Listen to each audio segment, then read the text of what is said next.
we love to do barrel picks. So we have gone on, this year alone. Don't we all? Yeah. So how many do you think? So this year, Ben, are we like at 7 or 8? 7 or 8 this year, easy. It's incredible. Just this year. Wow. And if you've never had the experience to go on a barrel pick, I do believe that those are going to, I'm hoping that we're going to be able to open those up a little bit more. And we take a primary importance of members. So if you're a member and you haven't gone on a pick, we're going to put you in a randomized list. And then if your number gets called, and then of course you can get off work.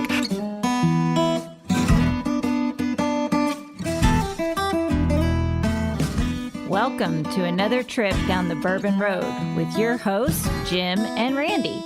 So grab a glass of your favorite bourbon and kick back.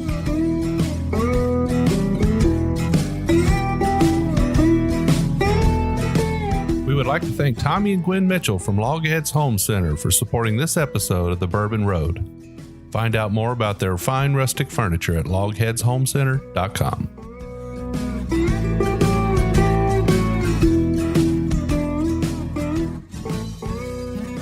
Hello and welcome to The Bourbon Road. I am Jim Shannon. I'm Randy Minnick. And we're here to talk a little bit of bourbon. Randy, we had a great interview this week. Yeah, we're down here at Base 110 with a couple of guys from the Lexington Bourbon Society. Yeah, so Barry Brenniger and Ben McWhorter, both board members on the Lexington Bourbon Society, sat down with us for a little bit and talked a little bit about what it means to be a member of the Bourbon Society, how the whole society thing works, some events they've got coming up. And you know what surprised me the most, I guess, and what I was most impressed with is they're actually philanthropic. Did I say that word right? You did. Rolled right off the tongue. Oh, wow. Okay. Miracles never cease, do they? No, we have a few more of these bourbons and it might not roll off. So or maybe the bourbon talking actually. But anyway, I was just impressed at the what they try to do to help society out. Most of the time you think about a society and it's a social club. And these guys, it is that, yeah, but they've got something more important in mind as well, too. So that impressed me a lot. Yeah, and it was a little bit different today. Normally, Randy, you and I bring the first pour, and our guest brings the second pour. We do make exceptions to that in certain cases, but in this case, the guys from the Lexington Bourbon Society wanted to bring both pours today. And who are we to argue? Well, if they've gone on a barrel pick, that's right. Hey, I have no problem with that. Do you? Not at all. Well, Randy, it was a great day with these guys, and I think it's time for us to sign off here, and let's listen to our interview with Ben and Barry. All right, sounds good. All right.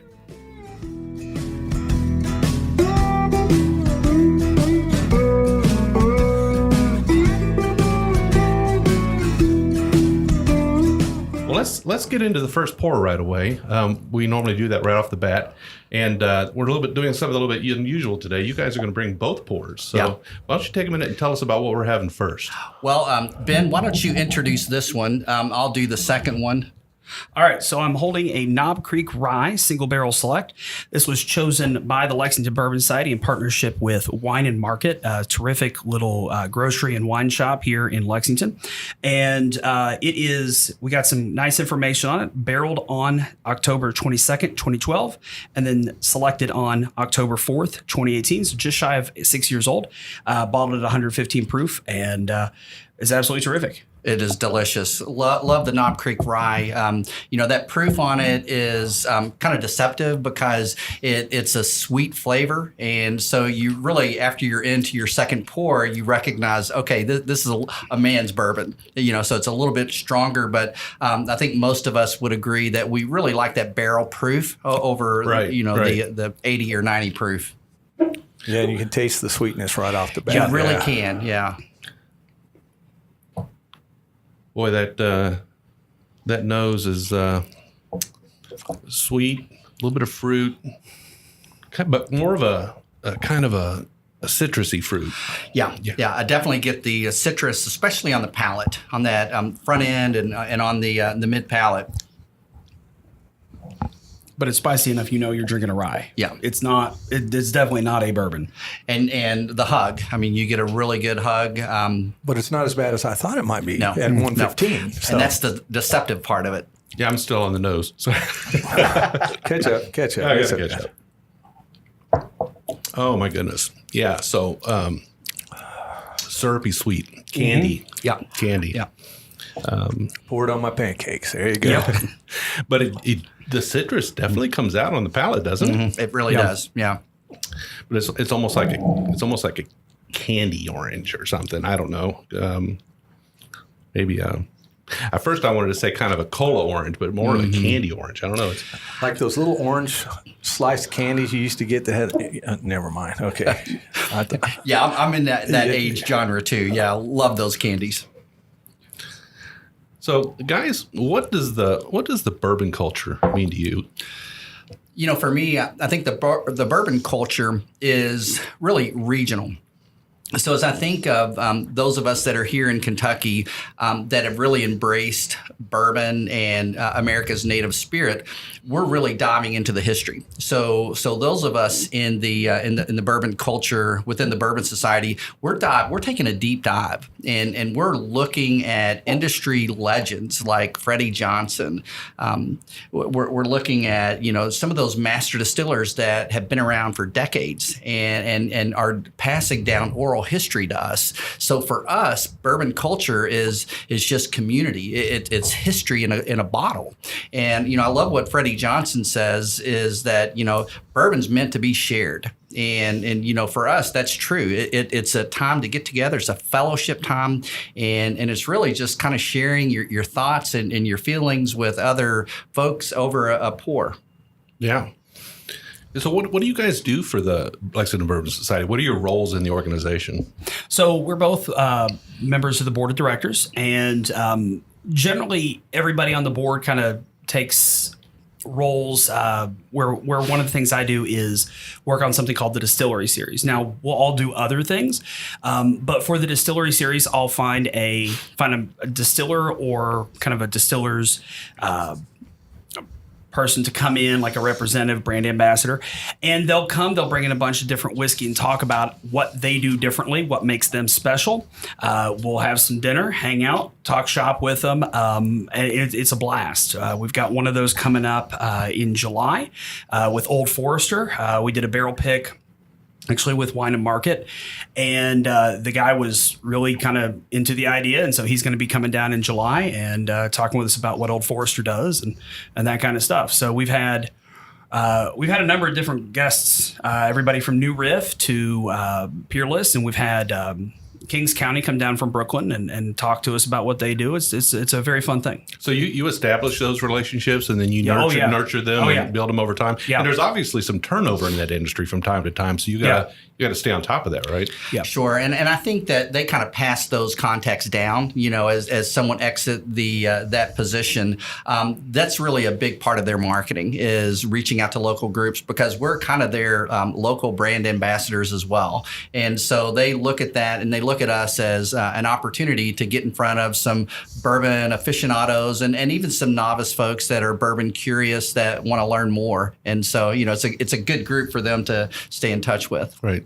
So what are day jobs like for you? Because I know this isn't your full-time job. This is just something you guys like to do. Yeah, sure. So I'm a local businessman. I'm a business consultant. I help small to medium-sized businesses reach their target demographic, and that's going to look different for each business that we work with. A lot of companies just need help with their local listings. They need help with their social media.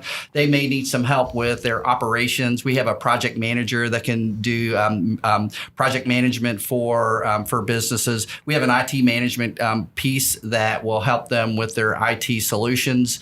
We have a videographer, and so the videographer has actually worked with us and done some of the videotaping of some of our events. And the beauty of that is that you can really tell your story. It's easy to tell your story when you're bringing someone who is making a video and editing that, and then I utilize that from a targeting strategy online. Okay, so that's cool. Well, what about you, Ben? Yeah, I'm a music teacher here in town. I teach 4th and 5th grade violin, viola, cello, and then I teach high school orchestra at a high school here in town. Wow, bourbon and cello. That ought to go well together. It goes great together. Right there, it great together. So how long have you guys both been involved with the Lexington Bourbon Society? You're the overachiever. I'll let you. Well, so I've been involved with the Bourbon Society for about 3.5, 4 years, and on the board for a couple of years. That's about right for both of us. I was working at the time at a senior living community, and one of the things that I was trying to do is, it was a new community. I was trying to brand them, and I actually reached out to Wilderness or Woodford Reserve and talked with Brown Foreman to see if we couldn't use their Woodford Reserve logo in our community room. And the residents really took to it. They loved it, and it helped us kind of brand that as, you know, an older person here locally that knows the bourbon culture and really enjoyed that. So it's in the activities room, and you know, so we got bourbon memorabilia all over the place. So that kind of got me introduced to the Lexington Bourbon Society, and then I thought, okay, I've really found my niche here. Great group of people, and so that was really my introduction to the Bourbon Society. Yeah, for me it was. I just kind of stumbled on them online and got involved. The president's a teacher and is a good buddy of mine. And it just happened that we were able to do a couple of events kind of back to back. The actually preparation for the first Commonwealth Bash, we were able to go down to Barton together and do a private tour, pick up some barrelhead and some art that we were able to use as a fundraiser for the first Commonwealth Bash. And he said, you know, we got an open board spot if it's something that you think you might be interested in getting more involved with. And I jumped at the opportunity because it's just to be able to, I'd always kind of planned little bourbon events on my own among coworkers and friends, but to get to do it around people who are just really passionate and nerdy about bourbon is a lot of fun. So well, we've been going about 7 minutes now, and I think this Knob Creek is just now finishing. Really good. Yeah.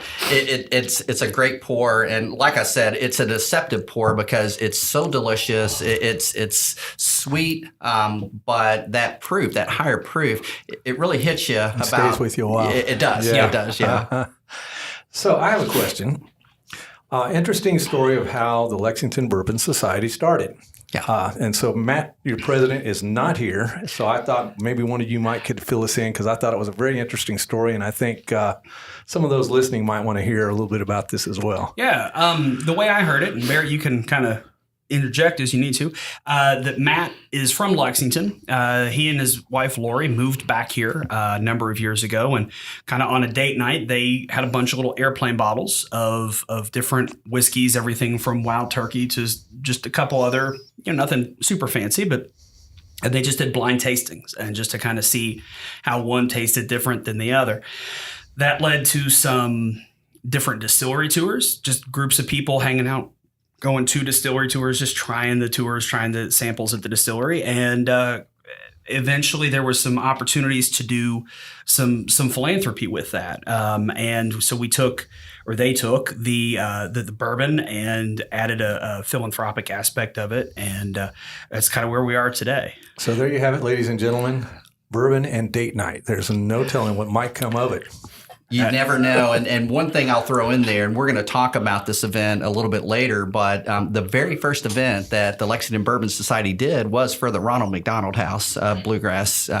And so we're going to talk, and I think in our second segment here about that upcoming event, but it's kind of unique that, you know, here we're in the third annual event of the Commonwealth Bash, and we're bringing the Ronald McDonald House back to it as the charity of choice. So we'll talk a little bit more about that a little bit later. Okay, so the Lexington Bourbon Society is obviously a philanthropic organization, but in addition to that, you guys are encouraging sort of the social atmosphere of bourbon enjoyment with your members. Yeah. Does one take a top seat to the other, or is it kind of an even split? Or well, this is what I'd tell you. If you think of the Lexington Bourbon Society, think of three pillars. And the first pillar is going to be networking. It's going to be a social club where every month we get together for a social sipper. And that social sipper, you can go to our Facebook page. It's a public page, Lexington Bourbon Society, and we have those events posted. And so what we do is we have have a director that manages the sipper. And so we go to local restaurants. The restaurants love to have us come out because we had an event at the Kentucky Castle. We had 70 people show up. Wow. And a lot of times we'll see non-members. We open that up for non-members, and so they give us some free appetizers. They'll make a signature cocktail for us.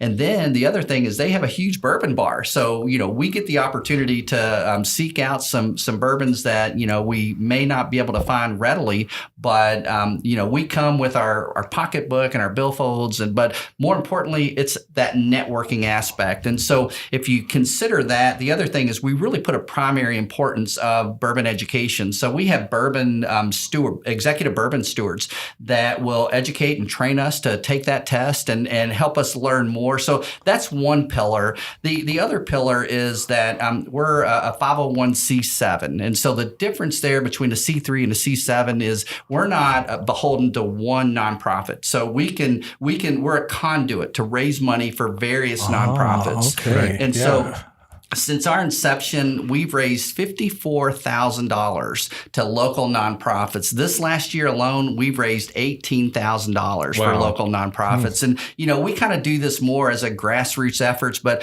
the two main events that we do is the Commonwealth Bash that's going to come up here on June 1st, and then the Toys for Tots at the end of the year. Those are the two fundraisers that we've raised the most amount of money. But we'll do fundraising for local teachers that need help with raising money for their classroom. We'll raise money for local churches, for cystic fibrosis, for Alzheimer's. If you've got a nonprofit and you need some help with marketing and raising money, let us know. We'd love to help you. Well, we'll talk later. Okay, great. And the social aspect of it, I think, is very important too. It's we will, with the social sipper, getting that just interaction with people. Like I said at the beginning, getting to know people is really important. And we've got everybody in the club from woodworkers to retired lawyers to teachers to businessmen and to national park rangers, just kind of all over the map. And it's a nice way that everybody gets brought together. Yeah. And that last pillar is we love to do barrel picks. So we have gone on, this year alone. Don't we all? Yeah. So how many do you think did they? So this year, Ben, are we like at 7 or 8? 7 or 8 this year, easy. It's incredible. Just this year. Wow. And if you've never had the experience to go on a barrel pick, I do believe that those are going to, I'm hoping that we're going to be able to open those up a little bit more. And we take a primary importance of members. So if you're a member and you haven't gone on a pick, we're going to put you in a randomized list. And then if your number gets called, and then of course you can get off work. Typically those picks occur Monday through Friday during the work week. So we have a lot of illness, it seems, as those barrel picks come about. Definitely take the day off, right? Oh yeah, definitely. Yeah, get a ride, enjoy it. It's a great experience. So how many members do you guys think you have so far? Mm-hmm. We usually float about 2 to 225. Wow. Sometimes it'll dip a little bit lower. Sometimes it'll get a little bit higher. We are a month-to-month organization, so I think I joined in March. So then every March, I would need to re-up my membership. I know some organizations are just every July, that's when you pay in, but we're just whatever month you sign up, that's when you renew. And so it's kind of a moving target a little bit, but generally about 2 to 225. And what does it cost a year to join? So membership, if you want swag, and who doesn't want swag? Who wouldn't like to have a nice Glencairn glass and a T-shirt that says Lexington Bourbon Society or a glass flask? So if you want swag, it's $100 for an entire year. For 1 year. Now, if you're a person that you probably have, like me, I've got probably 100 Glencairns. I'm okay without swag, and so it's $85 for the year. And what that gets you is Ben does a terrific job with that distiller series. And so what we try to do is we try to make a lot of free events for members and then charge non-members a nominal fee to cover food cost and things like that. This is a nonprofit. So, all that money is going back into the organization, and we're just trying to at least break even. And so we try to put a primary importance of members get a discount on any of the ticketed events, or it's free for members. Yeah, and I know that, with the bourbon boom and the way things are going, some of the groups are actually closing membership. Your guys are wide open.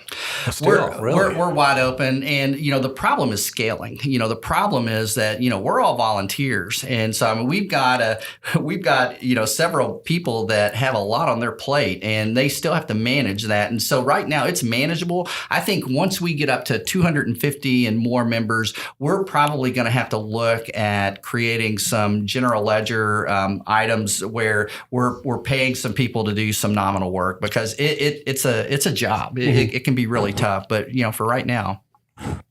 So do you guys have any strategic partnerships with industry or local businesses? Yeah, we've got a lot of really good partnerships, and I'll tell you, some of the local liquor stores and bars, and just an example, Wine+Market.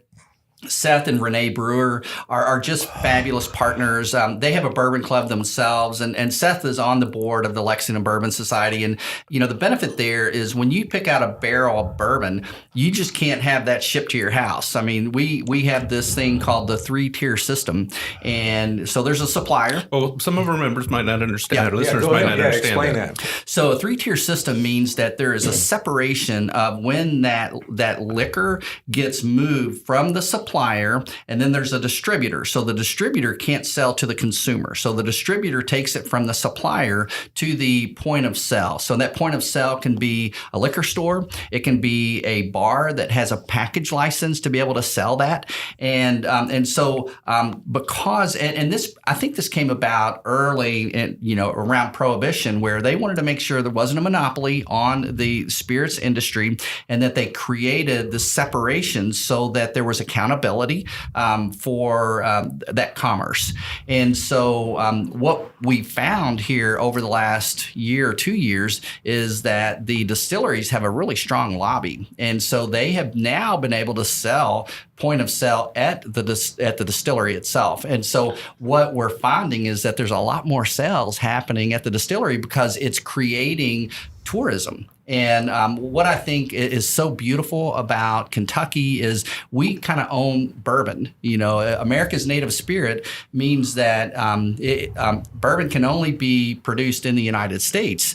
But all of the bourbon, 80% of that bourbon is produced here in Kentucky. And so we kind of own that. And so I think that it's important for us to really wrap our minds around that and create a tourism so that we're able to promote it and be able to create great experiences. So along that is the distilleries being able to sell at the distillery itself. So they've kind of put a crack in that armor of that 3-tier system. It's starting to... Yeah. So a little disclosure, I've got a little meeting going on right now, and one of the things that we're talking about is some relaxation of that 3-tier system. Now, it's still enforced, and there's no going around that. However, I think that within the next several years, maybe 5-10 years, we might see a little bit of a shift, but I don't know what that's going to look like. So for right now, we have to comply with that 3-tier system. And to be honest, I think that both the distilleries and the retail,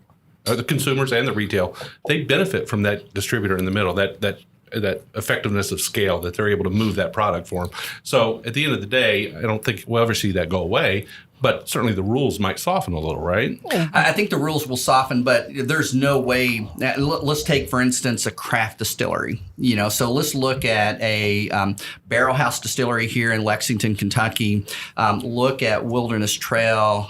New Riff is fairly large for a small craft distillery, but they would have a really hard time scaling. They would not be able to have the sales force to go out there and distribute their bourbon or their spirits. So it does serve a purpose, and I think that will never go away. But the difference between the exclusivity of maybe a distillery or a distributor not being able to sell to different classes, that may change. Who knows? But as a consumer, say I have a bunch of guys, we're going to get together, we're throwing a party, we've got a special event that we do at a fraternity, brothers or whatever. Yeah.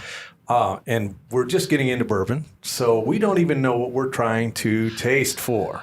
And that's where a group like you guys would come in, could help us out or if we go to a liquor store and go, look, we want a barrel, but we don't know what we're looking for. And so I would totally agree with that. And I think that some of our members and even Ben and myself, there's been times where we've been approached to say, hey, would you guys come and lead us through a tasting?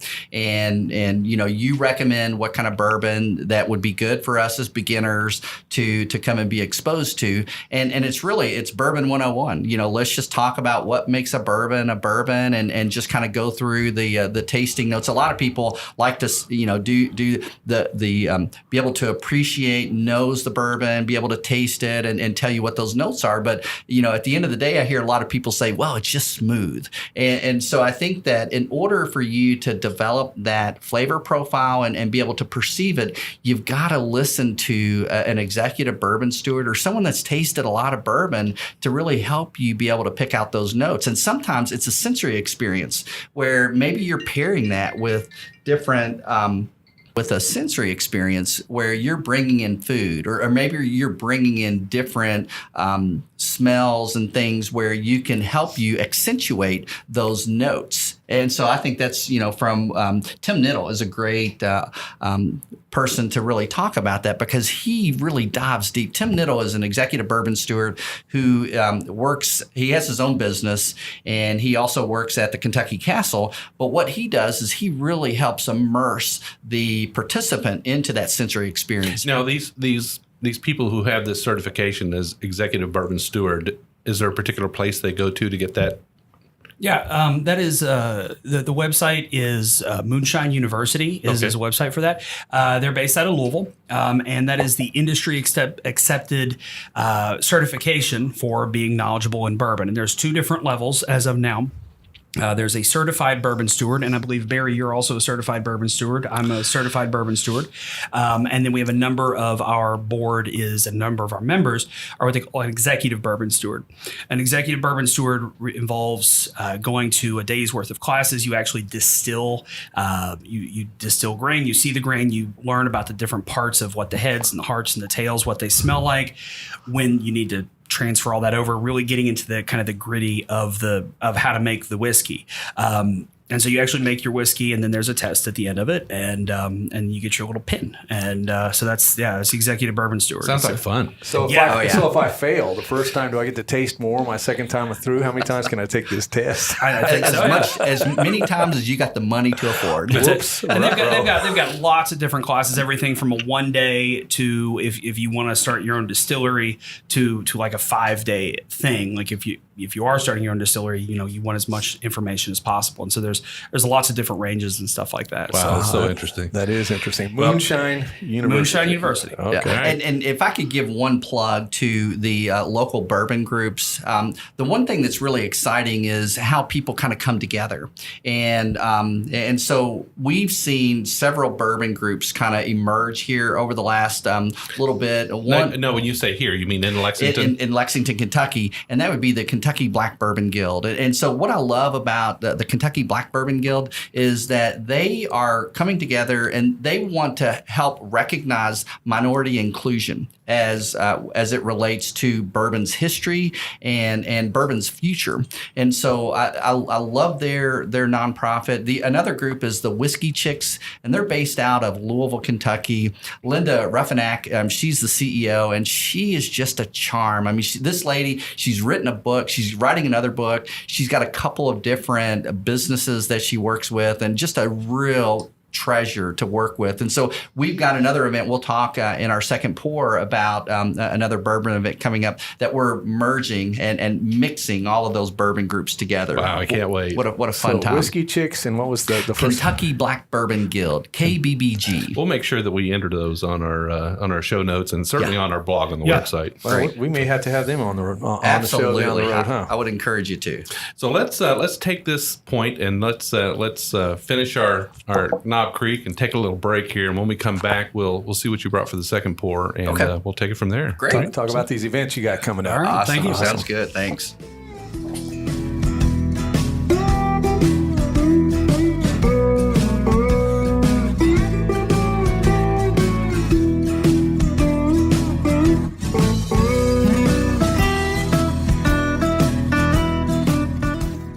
thank Tommy and Gwen Mitchell from LogHeads Home Center for supporting this episode of The Bourbon Road. LogHeads Home Center, nestled in the hills of Kentucky, is an industry leader in building handcrafted rustic furniture. Family owned and operated, they take pride in offering only the very best for their customers. The Logheads, and that's what they like to call themselves, are skilled woodcrafters who are passionate about creating rustic furniture for people who appreciate the beauty of natural wood. Owners Tommy and Gwen don't just sell the rustic lifestyle, they live it. And you can be sure that Logheads furniture will always be handcrafted in Kentucky by artisans who embrace the simple way of life. Logheads rustic furniture is made from northern white cedar, a sustainable wood that's naturally rot and termite resistant. Its beauty and quality will add warmth to your earthy lifestyle for generations to come. Be sure to check out everything they have to offer at LogHeadsHomeCenter.com. And while you're at it, give Tommy and Gwen a shout on Facebook or Instagram at LogHeads Home Center.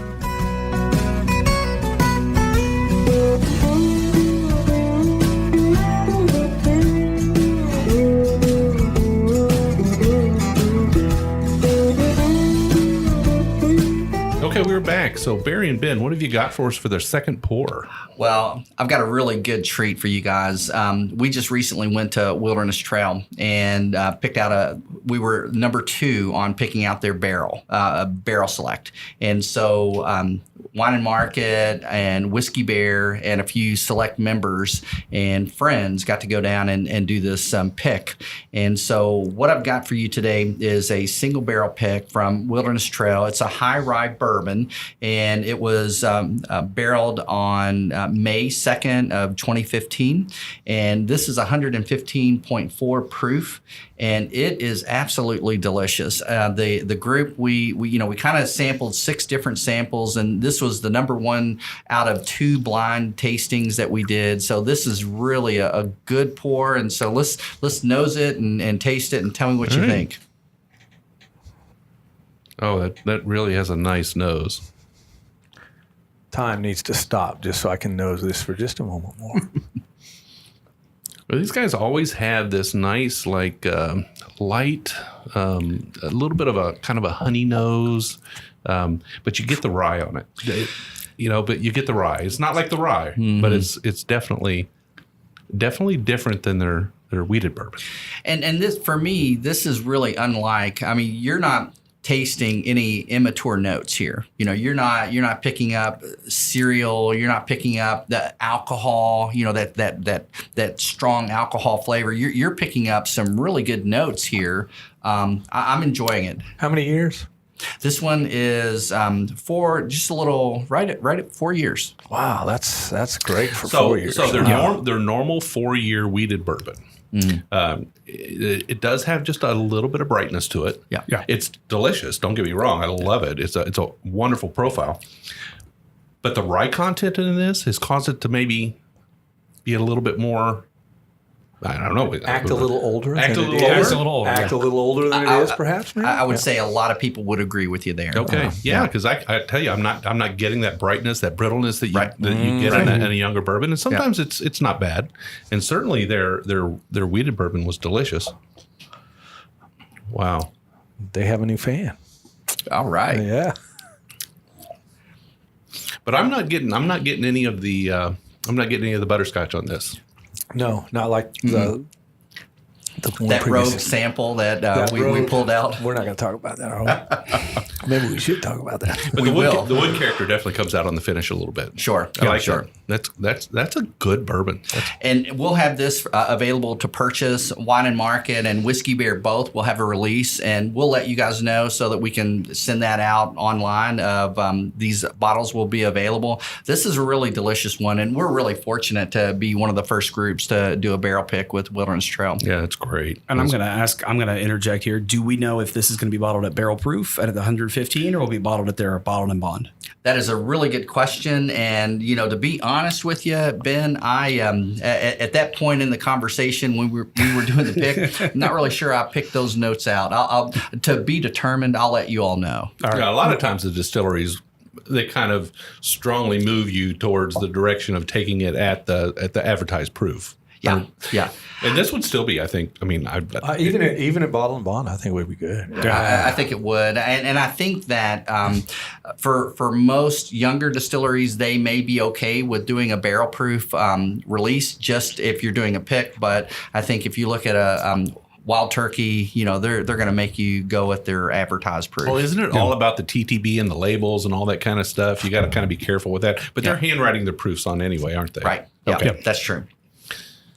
All right. Can you tell us a little bit about the member events you've had in the past? Like some, you've mentioned a few of them, but some of the bigger events?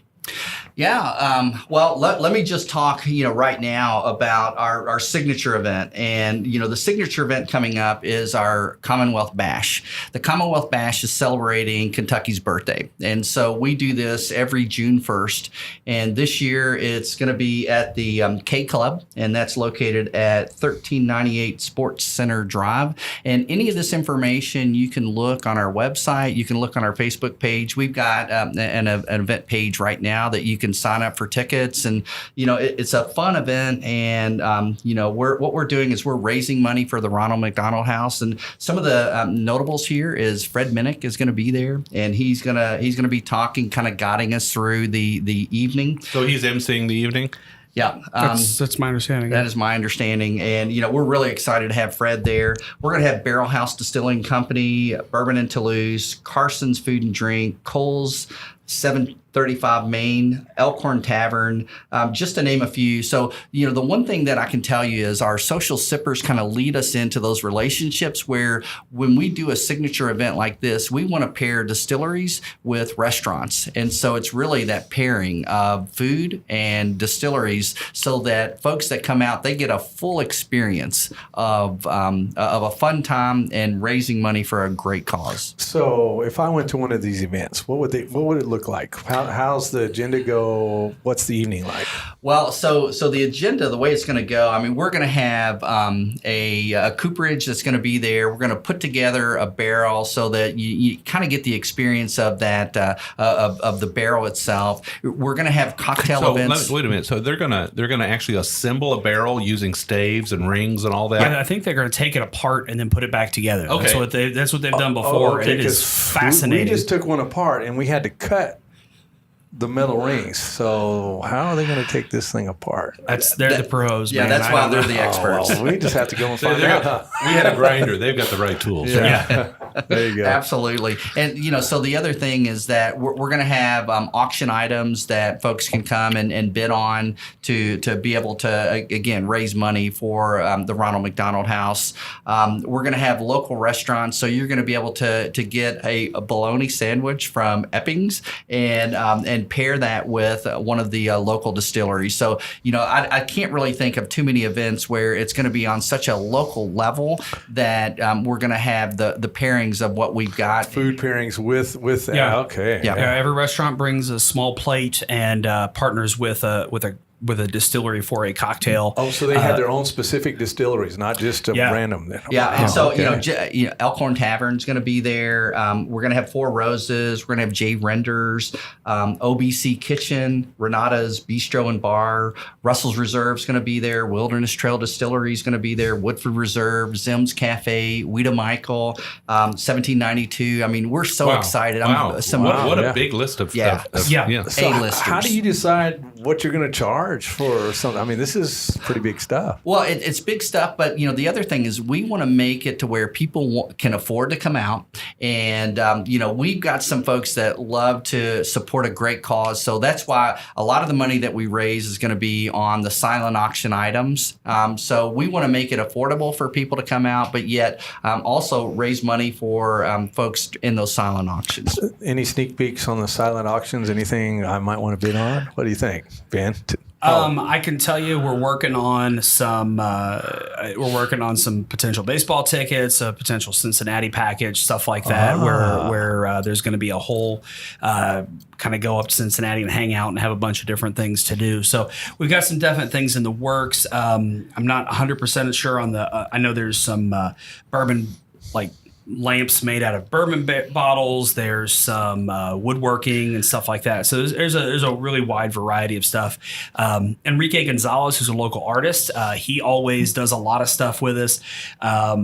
In the past, he's auctioned and sold off some of his art, where all the proceeds would then go to our charity. And we've got a lot of great stuff. So who's the auctioneer? Who's calling it out? Is that we're having Fred do that? That's a really good question. I don't know the answer, whether it's going to be Fred or it's going to be somebody else, some other local dignitary. I know that there's a silent auction aspect of it too. I don't know. I don't know about the live auction as well. But also remember, we're the Bourbon Society, so there's probably going to be some good bottles that are going to be there. Maybe some of our really choice select barrel picks, as well as oftentimes we've had Al Young come to events and bring some of really good Four Roses bourbon. So what I would say is there's probably going to be some really good bottles to bid on, and you don't want to miss out on that. And some of the rock stars of the bourbon world will be there. So yeah.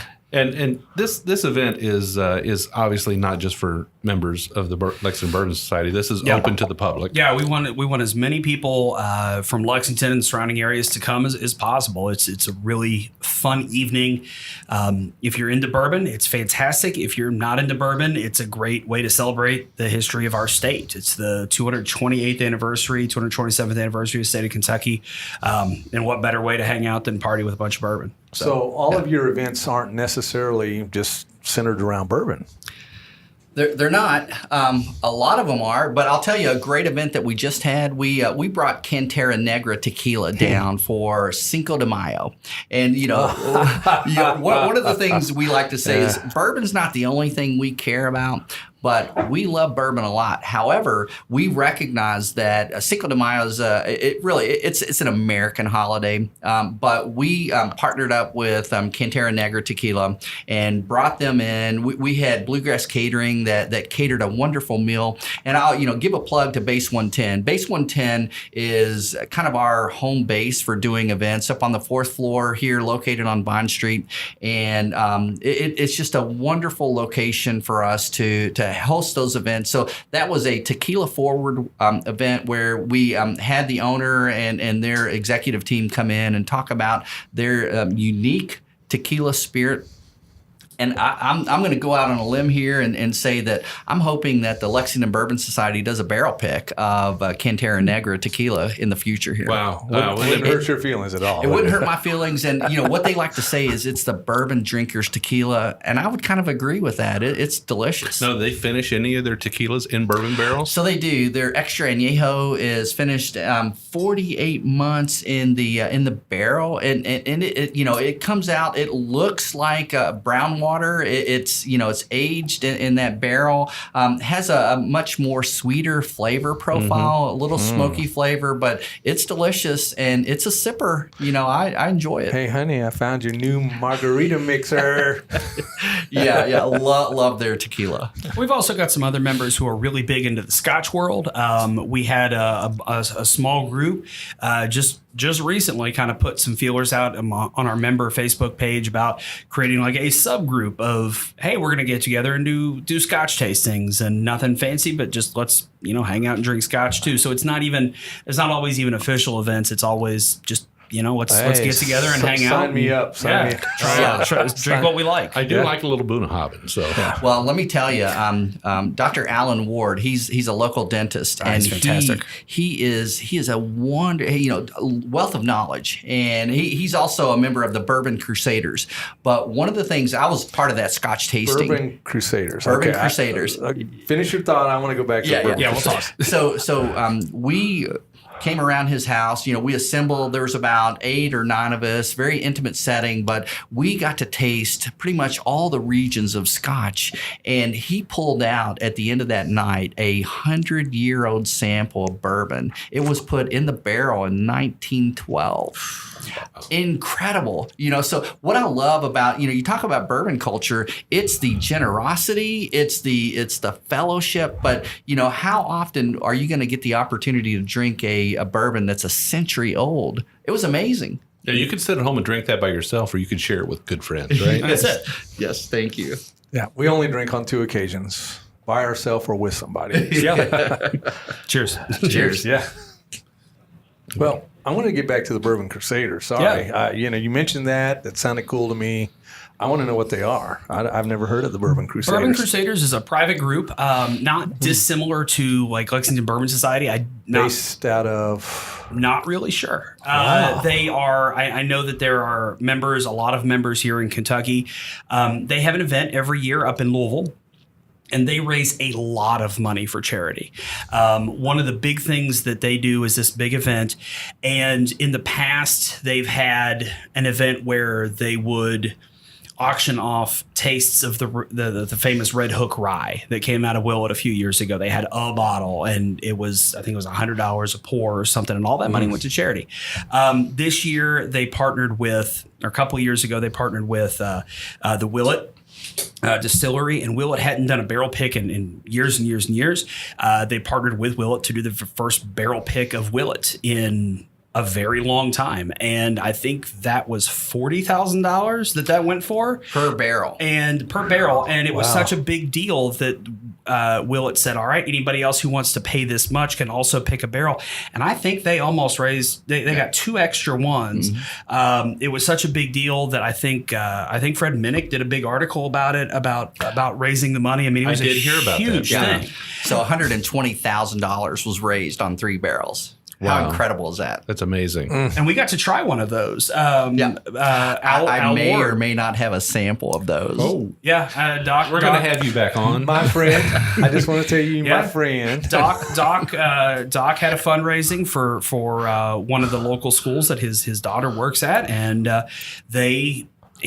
there was a mystery pour, and it was the barrel pick that Bourbon Crusaders picked as part of that Willett, and it's not available to the public. It's just available to the members of that group, and they've some phenomenal Four Roses picks, some phenomenal Willett picks, some phenomenal Russell's Rye picks. I mean, they just it's kind of an underground thing, but they just do some phenomenal stuff. Yeah. Willingness to share. I love it. Don't Yeah. you love that about Yeah. the Bourbon Society? Yeah. Here? So how does somebody become a member of Lexington Bourbon Society? So if you would go to our website, LexingtonBourbonSociety.com, there's a location there to sign up as a member. I would say join our Lexington Bourbon Society Facebook page, the public page. Come to some events. Don't just sign up, just by hearing this podcast, but look at when we're going to be out at an event that's open to non-members, and come and really get a feel for what the Lexington Bourbon Society is about. If you're a local person to Central Kentucky and you want to get around other people that enjoy networking, that enjoy getting together and talking about bourbon or business or sports or the weather or whatever, I would say come and do that first. And then on our website, you can there's a form to download and to fill out, and I mean, you could pay through PayPal or any number of those sites, but really it's identify if this is the right group for you, then come out and check us out and join up. It's as easy as giving us your money, $85 or $100 for a year, and then enjoying the benefits of membership. Some of the benefits of membership are going on barrel picks, enjoying being able to buy some of these bottles that nobody else can get. A single barrel is kind of like John Coffey says it's kind of like a snowflake. It's its own flavor profile. You're not going to get this same flavor profile anywhere else. And so the benefit of membership is that you're going to be able to do these things. You're going to be able to meet other like-minded people, and you're going to be able to raise money for a good cause, but just, enjoy people here locally. And they could participate in your advent calendar, right? Okay. All right. Ben, you want to take Okay, that? let's talk about The Advent calendar is one of my favorite things we do. Every year, usually about mid-November, we have a big event. Everybody brings in a bottle. You can't reproduce the bottle. So it's, if I bring in a Russell's Reserve, nobody else is bringing in a Russell's Reserve. And I'm going to divide that bottle into 24 1-ounce sample bottles. So you're going to do that at home before you come in. Okay. Yeah, do they provide? Do they provide the bottles, or do you have to come up with sample bottles yourself? You come up, but then you also get the calendar back. You get a calendar with 24 sample bottles in it as well. So Okay. you're getting 24 sample bottles back, but each one of them is filled with a different whiskey. And so on December 1st, I'm going to open up, and it might be a bottle of anything from Old Forester store pick to we've had William LaRue Weller, we've had we've had some Stag, we've had just some phenomenal whiskeys, and it's been barrel picks, it's been hard to find stuff, and it's been everything in between. And every night you're drinking a different one. So let me back up and go through this again, just so I understand correctly. So you get 24 people with 24 bottles. Yep. They all sit at home in their own little homes, and they divide their own bottle into 24 little bottles. Yep. They bring their 24 little bottles in here, and they exchange with each other until everybody has 24 different bottles. That's it. And then they go home, and on the same day, 24 days before Christmas, they all drink the same thing and share notes. And then That's I drank the leftover on the 25th. That's it. Well, and really the nice thing about that, a couple of things, is that you're getting to experience maybe some bourbons or whiskeys that you ordinarily might not and Or have never, and then get to identify, I really like that, or maybe that's not really my flavor profile. But the other thing is that you get to experience this with 24 other people. And what we've seen on social media is we've seen hashtags for the Advent calendar, 24 days of Advent with bourbon. And it's really fun. And I'll tell you, Chad and Sarah with It's Bourbon Night, 3 years ago, when we first did this, they started promoting this, and we started getting inquiries from across the country, Michigan, Louisiana, California, people saying, hey, we want that Advent calendar. And the problem is you can't ship. Yeah, what do you do when you have 50 that wanted to end? You do 2 calendars. Yeah. Or 3.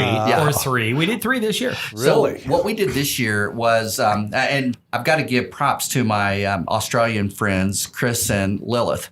And what they did, they came this last year and they said, wouldn't it be nice if we just did straight barrel picks of an Advent calendar? And I thought, that is brilliant. That is so awesome. Because there'd be some people that want to do barrel picks who might not want to do Exactly. And so what we did, we ended up having 2 calendars of barrel picks and then 1 calendar of just straight bourbons or whiskeys that were just off of the shelf. Yeah, it was awesome. But what we found was there's a lot of administrative tasks involved in doing this. I no doubt. And we recognize some of our shortcomings, and this year we're probably going to back this up. Instead of November, we're probably going to back it up into September or October to really start organizing this, because we every year we've added on another calendar, and I anticipate as we continue to market this a little bit earlier is that we're going to have people to say, I want to do it, and just let me know what I need to do. And so we're hoping this year we have 3 or 4 calendars, and we're excited. Bourbon Advent is just a fun time to experience bourbon with your other friends and talk about it online. And you still got plenty of time to get your membership before that time of year comes. My nonprofit does a national art contests, and so we've had to back stuff up. You guys, let me just tell you, are going to end up having to do this Christmas in July thing. So you're going to have to start in July putting it out there, because it's going to take you 6 months to get your administrative stuff done for this thing. Better start working on it now. Yeah. And, and I'm going to leave you with this, is that the board has already talked about, we're setting aside a couple of bottles of every barrel pick we do. So what you may see an LBS barrel pick Advent calendar, which is kind of cool. I'm not gonna go on record here, as I just already have, and say that that's going to be available. But I would say that you're going to see some really unique things coming up with Bourbon Advent. So there are a few bottles of Warehouse Delicious floating around out there somewhere. A few. There are mostly in Barry's basement. How would you get involved in this? In the Bourbon Advent. Yeah, the LBS. No, you guys have already got these bottles. The details are TBD at this point. Thanks, Ben. Well, guys, we've had a great time talking with you, and we want to give you the opportunity to let our listeners know how to reach you, how to get in touch, and how to reach you on social media, on the website. If they're interested in becoming a member, how do they do that? If they want to come to the Commonwealth Bash, so this show is airing on the 29th. Okay. And then your Commonwealth Bash is on the 1st, which is the Saturday after Wednesday. Just a few more days. A few more days. So on that short notice, we want our people to be able to get some tickets. What do they got to do? Yeah, so what they've got to do, we would welcome anybody to walk in and pay at the door. Great. We'll have the capacity to do that. We have an Eventbrite that you can click on. You can make your payment online and get an electronic ticket. It's for a great cause, and not only this event. We have a lot of events going on, and the way to find out what is going on is just look at our website and look at. We've got some really good folks that volunteer their time for our website, our user experience, our social media. And so we update our social media profiles, our Instagram profiles, as well as our website for any of these events. So if you're kind of bourbon curious or want to find out what's going on with the Lexington Bourbon Society, you can look up online on LexingtonBourbonSociety.com and identify what events are coming up and pay for those, or for the June 1st event, pay at the door. Come on, show up, pay at the door, have a great time. If you're coming and you anticipate that you're going to be drinking a little bit, the social responsibility would be do an Uber, do a Lyft, have a designated driver. You don't want to be drinking 2 or 3 or 4 or more pours and getting behind the wheel. So, from a social responsibility, drink responsibly and plan ahead. And for those who are coming from out of town, this is on the UK campus. So there are hotels nearby. Of course. Yeah. Yeah. Good. And Instagram, Facebook.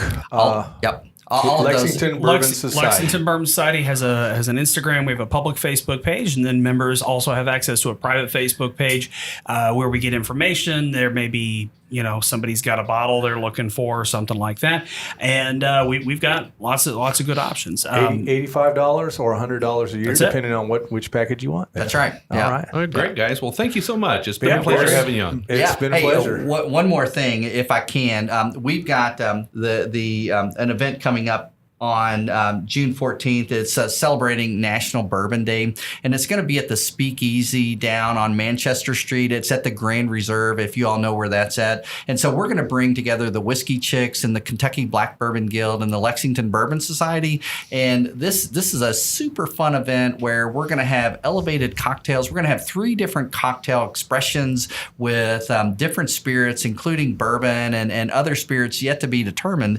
But that's going to be a good opportunity if you want to come out and you're not really sure what this bourbon thing's about. Come on out to that event. It's open to the public, and you'll be able to find more information online about it. But the benefit there is that you'll get to mix with some of these other bourbon clubs and identify what is this bourbon thing all about. That's awesome. June 14th. June 14th. National Bourbon Day. National Bourbon Day. Okay. Mark it in your calendars. All right, guys. Well, thanks a lot. We really had a great time. Thanks for sharing your bourbon with us. Yeah. All right. Cheers. Cheers.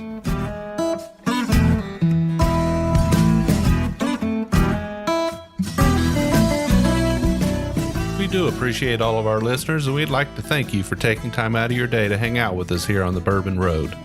We hope you enjoyed today's show, and if so, we would appreciate if you'd subscribe and rate us a 5-star with a review on iTunes. Make sure you follow us on Facebook, Twitter, and Instagram at The Bourbon Road. That way you'll be kept in the loop on all the Bourbon Road happenings. You can also visit our website at thebourbonroad.com to read our blog, listen to the show, or reach out to us directly. We always welcome comments or suggestions, and if you have an idea for a particular guest or topic, be sure to let us know. And again, thanks for hanging out with us.